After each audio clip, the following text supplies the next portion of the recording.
There's Patrick. Robinson change by Isaac McNamara up to 4 seconds off there. Patrick. 10 Williams is 17 seconds off McNamara. Josh Ford, 9-10 seconds off Dan Williams.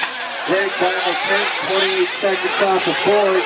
Welch and Bartholomew are off. We've got 5:50 left to go. 5:50 left to go.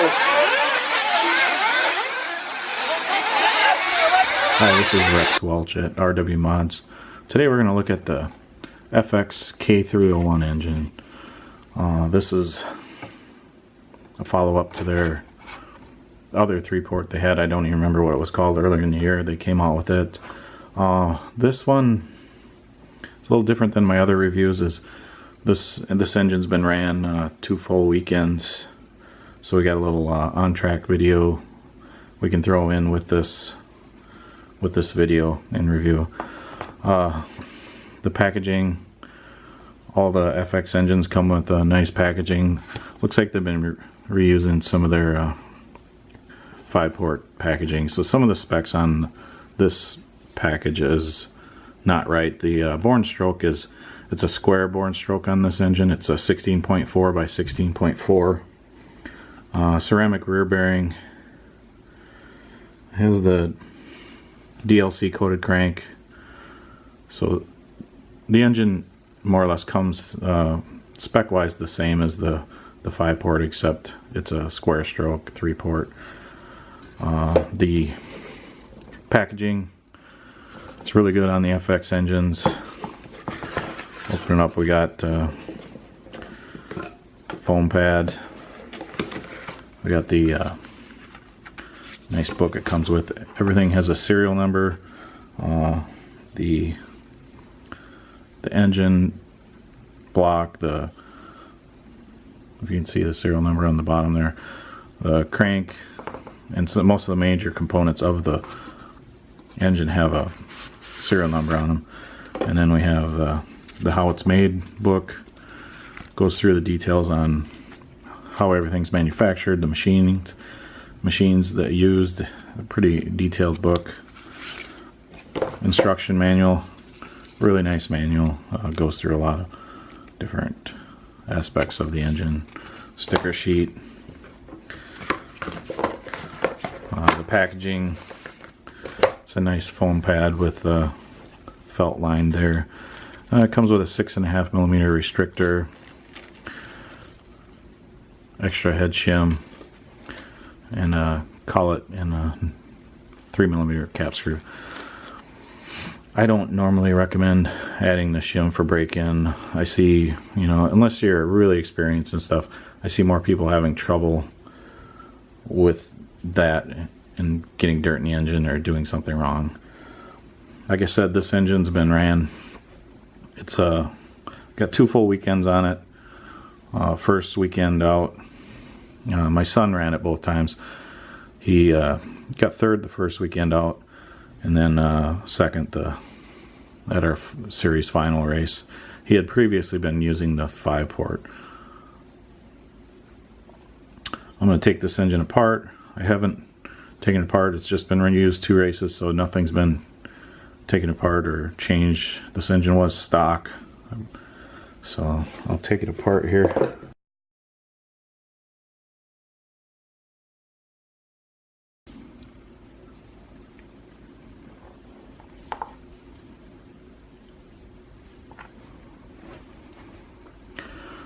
As with all my videos, I've been showing, just making a note that it's imperative that you have the piston at top dead center when you remove the back plate.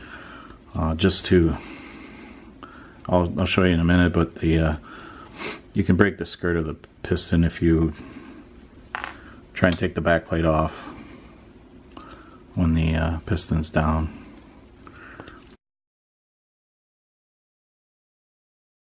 So we got the piston at top dead center. Remove the back plate. Sometimes this one's coming off easy. Sometimes it's easiest just to turn a little bit and then just take a screwdriver or something and pry out. Yeah, with the piston at bottom dead center, this is what I was talking about. That cut there is for the piston at bottom dead center. And if the piston is down when you remove the back plate, it will catch the skirt of the piston, and I've seen quite a few broken there. So be careful with that. When removing the sleeve on an engine, I normally will put a 3mm cap screw in there. I will put a zip tie in and just barely put it in the exhaust port so it catches the exhaust port. And then put a wrench on the crank, and as you turn it, it'll lift the sleeve out. Most times that will work. And then sometimes you get a really stubborn one and it's just a pain. A little heat would work. I have a piece I made that's just like a zip tie except for wider. It catches the port. And some can be a real pain. It kind of depends on the fuel you run too. So you got the sleeve out. Everything looks pretty good on it. As you can see, it's got the model, or I don't know if it's, I think that's the part number there at the top. We got take the piston out.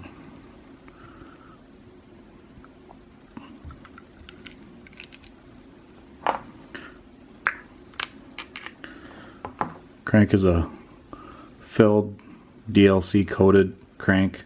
No crank weight, but I think that's really pretty much all you need is the DLC coating. It's a diamond-like carbon, it's called. It's a really hard surface. I've seen OS has been using it for years. Only in extreme cases I've seen it actually wear. I think the guy got sand in it one time and it wore an OS engine.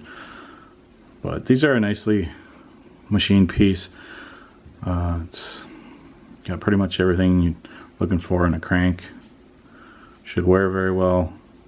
If you take care of it, you can get 20 gallons out of this if you just replace the rod and bearings every so often. Sleeve is a 3-port square bore and stroke.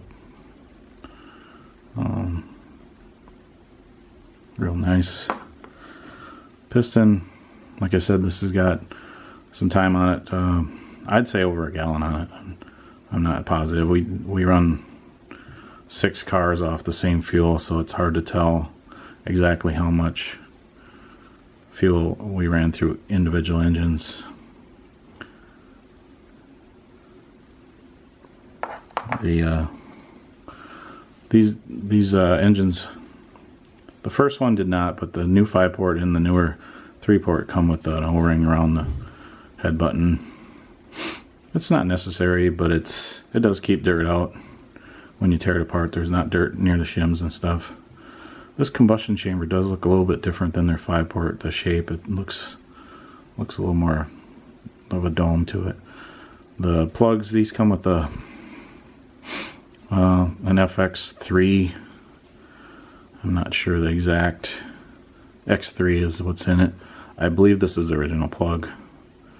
So it's ran over a gallon with the break-in and everything. These are the same as an OS plug, an OS-P3. I actually recommend going to a P4 or the X3, kind of depending on the weather situation, how you're running it. Everything on this thing looks to be in pretty good condition. Just some normal wear. Ceramic bearing. They come with a nice steel bearing. Carbs on these. It's a 3 needle. We were running a 7mm restrictor in this. They got a really nice carb. They really tune easily tuned. These are really nicely built engines. Head, will go through the head here. It's a nice, I'd say a low CG head. It's not the super low. FX does have some low heads. they've come out with different fin heights. You can kind of tailor to your conditions. Or, like I said, I'm going to show some footage of the engine on the track. Kendall's an experienced racer, and he'll looking at that laps. The first weekend out, anytime an engine's new, it's a little hard to go lean it out too much. Things are a little bit tight, and they'll run usually 10-20 degrees warmer than they might once they're broke in. So the first weekend we did kind of have to push to get the 7.5 minute window to pit. We didn't have a problem making it, but we really couldn't go 8.5 with it or anything. The second one, and I'll put in the video, the inside the dome, that one we leaned it out a little bit more, got some better mileage on it. The 3-port definitely has a good, I'd say, minute more runtime than the 5-port, just in my experience. But we didn't really play around with the pipes a whole lot. Kendall ran the Fx 2101, I believe it is. They have the 2108 and the 2101. It was an older pipe, probably the newer FX pipe, or the OS 2090, I believe, is similar to the newer FX pipe. That one would probably be a little bit better on mileage. We'll probably play with that in 2018. So I really think these FX engines are the best available right now. OS, I know OS has a lot of fans. They sell a lot of engines. They do very well. They're good on mileage. They're pretty good quality. I think one thing that the FX, especially this engine, with a little bit better mileage with this 3-port, because it is kind of based off or similar to the B2101 or B2102. They got the mileage a little bit better on this one. I think that the quality, I would say the biggest difference between this and OS is the piston is a little bit better material on these, where you're not going to have it pinched quite as often, and they'll take a little more abuse.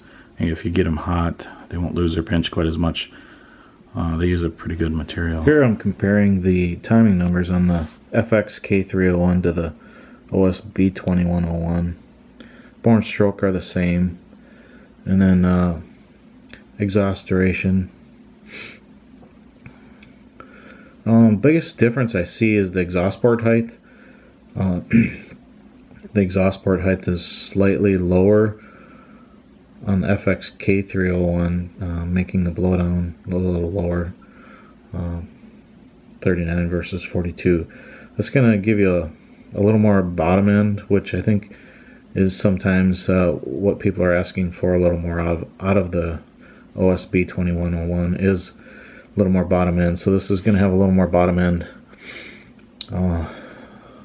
Crank timing numbers are pretty similar. 154 open on both the OS and the FX, and 1 degree difference on the closing. So the total crank timing is 223. Yeah, the biggest difference being that exhaust port's a little bit lower, and going to give you a little more bottom end. Overall, I've really been impressed with the FX engines. The build quality, the materials, everything. Of course, X-Ray, Hoodie do an excellent job with their other lines also. I think for the dollar, I believe they're a better quality engine. Even if they were the same price as the OS, I think you're going to get just as much time out of them, gallons. They tune probably a little bit differently, but they tune well. I'm not sponsored by FX or anything, but I have really been impressed with their engines. They do a good job. I think they're very underrated. I don't understand why more guys aren't running these. They seem to be doing everything right. all the equipment they have. They bought new equipment to do all the machining and manufacturing. So I think they're underrated by the average guys, and probably due to they don't have a lot of team guys in the US at least that run these engines. So that's my take on it. I think they'll gain popularity a little bit, and some guys will find out how good they are and keep running them. Especially the one I did the review on, the K301R, that racer engine for $200. You might be able to buy a Nova Rossi for, you know, $150 or less, but I don't think it's going to have the performance or the life of that K301R. This one's a little bit more money, but you're pushing, I think these sell between what, $329 and $350. I've seen them. Still cheaper than the OS. Similar performance, similar lasting, so I think they're good value. Especially that K301R. That thing is pretty impressive for the price. Thanks for watching, and click subscribe if you like it. Thank you.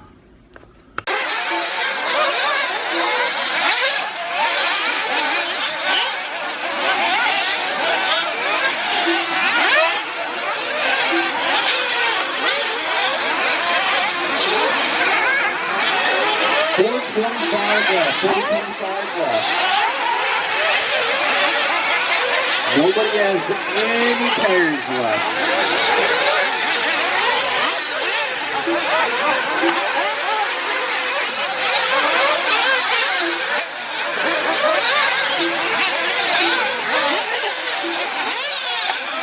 I wonder if Christian and Lee going last time by it was 13.2 seconds to be in second half. He's got a whole bunch of traffic in front of him. He's got Obama, he's got Isaac, he's got Kendall, and he's got Eric. Once he gets past those guys, he'll be clear fast. Y'all know what kind of those tires stuff. You see him coming out of five. Same with Chuck Van Dalen. Those are the only two left on the lead now. Basically, nobody's really battling for anything right now. 3:20 left to go. Stuck to the leader car by now. Over at second. Kendall third. Tony Sutton fourth. Isaac 5. Eric Buster 6. Tim McNamara 7. Dan Williams 8. Ford 9. Palmer 10. Look out. 2 All right.